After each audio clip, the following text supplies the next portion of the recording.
Brigitte Lahaie, Sud Radio, le sexe au conseil.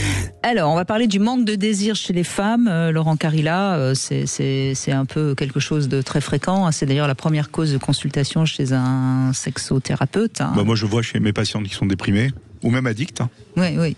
Le manque de désir chez une femme, c'est très très très fort. Alors déjà, il faut comprendre que le désir est en amont de l'excitation. C'est en quelque sorte la pulsion sexuelle qui prend une forme consciente et qui donc devient du désir, pour essayer d'expliquer un peu clairement, parce que c'est des mots qu'on utilise comme ça un peu à tort et à travers et qu'on comprend pas très bien. Alors, la pulsion, si on parle de pulsion sexuelle chez la femme, elle est souvent moins exaltée que chez l'homme. Ça c'est clair, c'est une évidence, même s'il y a des femmes qui sont très sexuelles et des hommes qui sont hyposexuels, mais dans l'ensemble, la pulsion chez l'homme, c'est important à comprendre ça déjà, mais bon, je crois qu'on le sait quand même, en tout cas ceux qui écoutent cette émission. Donc il est important de comprendre aussi ce qu'on appelle une zone réfractaire qui se situe entre le dernier rapport sexuel et le désir de faire l'amour.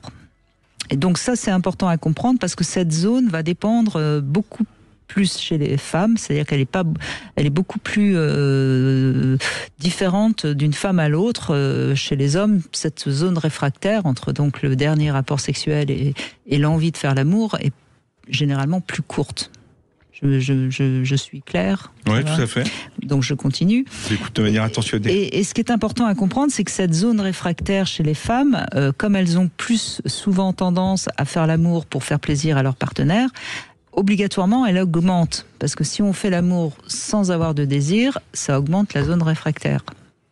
Ah ouais. C'est toujours clair. Et en moyenne, une femme aurait un rapport sexuel sur 2 sans orgasme. C'est-à-dire qu'on sait que c'est à peu près une fois sur 2 que les femmes ont un orgasme. Mais est-ce que c'est une finalité ? L'orgasme? Non, mais ça aide quand même plus à faire monter la pulsion sexuelle et le désir. On est bien d'accord quand même. Bon, même si, bien sûr que c'est du moment qu'il n'y a pas de douleur, encore une fois, je pense que c'est pas grave de ne pas avoir d'orgasme quand on fait l'amour en tant que femme, mais il ne faut pas avoir de douleur. En revanche, ça, je le rappelle toujours. Bon, bref.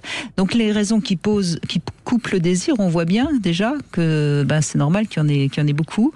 À ça, on peut rajouter la mauvaise image de soi, le rejet du sexe parce que on nous a dit que c'était sale, le rejet du sexe parce qu'on a eu des mauvais amants, des douleurs lors des derniers rapports. Donc, ce qui est toujours important, c'est de trouver pour trouver la solution, pour retrouver le désir chez une femme, il faut trouver les causes en amont du manque de désir.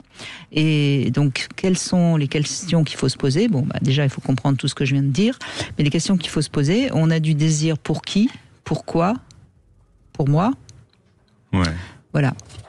Excellent, Brigitte. C'est vaste sujet. On pourrait faire un mois sur ce sujet, évidemment.